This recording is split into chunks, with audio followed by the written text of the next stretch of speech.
같은 경우는 이 금액 그대로 신고하면 오히려 가다하게 매출을 신고를 하는 거고요. 마진으로 신고를 했다면 간이가세자 적용을 받아서 부가세를 오히려 덜 냈을 텐데, 총 판매 금액으로 신고할 경우에 간이가세자에서 일반가세자로 넘어가 버려서 부가세를 오히려 더 많이 내게 됩니다.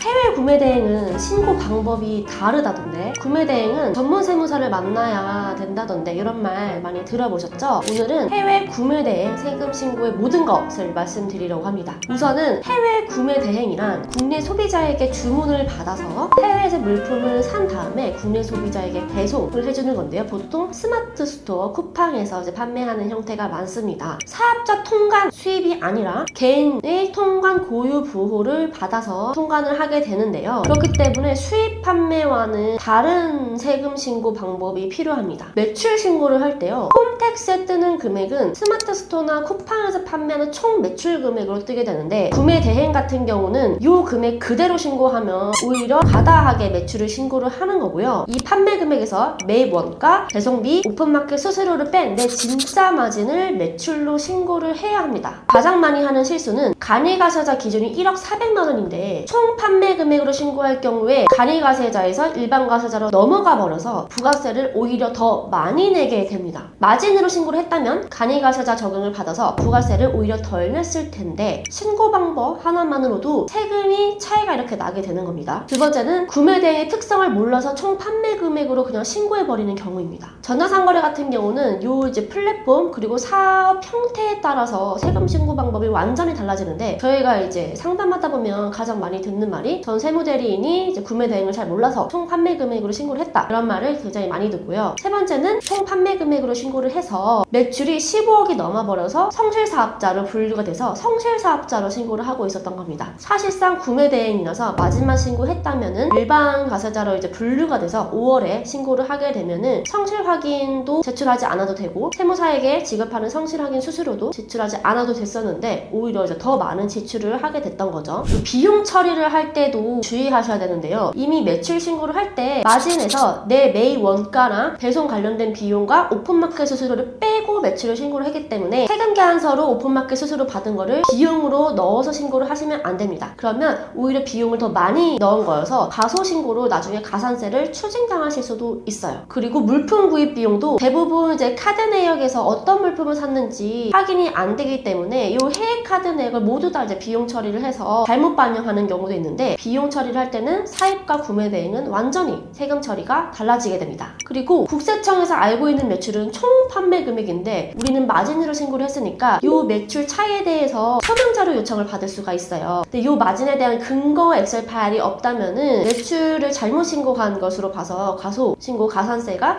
부과될 수 있으니 주의해야 합니다. 보통 구매 대행 하시는 분들은 사용하시는 플랫폼들 있죠. 샵마인 같은 데에서 이제 엑셀 프로그램으로 자동으로 이제 마진이 계산되게 세팅이 되어 있기 때문에 이런 이제 구매 대행 프로그램을 이용을 하시는 것을 추천을 드립니다. 마지막으로 해외 구매 대행을 하시는 분들은 사입이랑 같은 사업자에서 매출을 내시면 안 됩니다. 구매 대행이랑 사입은 매출을 신고하는 방법, 비용을 처리하는 방법도 다르기 때문에 이게 두 개가 섞여져 있으면은 카드 사용 내역을 구별이 돼야 돼요. 그렇기 때문에 구매 대행과 사입은 각각 사업자를 내서 관리하시는 것을 추천을 드립니다. 사입 같은 경우는 예를 들어서 수입을 해서 판매를 한다, 국내에서 뭐 위탁 판매로 이제 한다, 아니면은 글로벌 셀러여서 해외 플랫폼에 판매한다, 이거에 상관이 없이 모두 사입 형태면은 한 사업자에서 판매하셔도 되는데, 구매 대행은 처리 방법이 완전히 사입과는 다르기 때문에 구매 대행은 사업자를 따로 내셔야 됩니다. 물론 처음에 하실 때는 소액이어서 섞여져 있을 수도 있는데 매출이 어느 정도 나시게 된다면 사업자를 분리를 꼭 하셔야 돼요.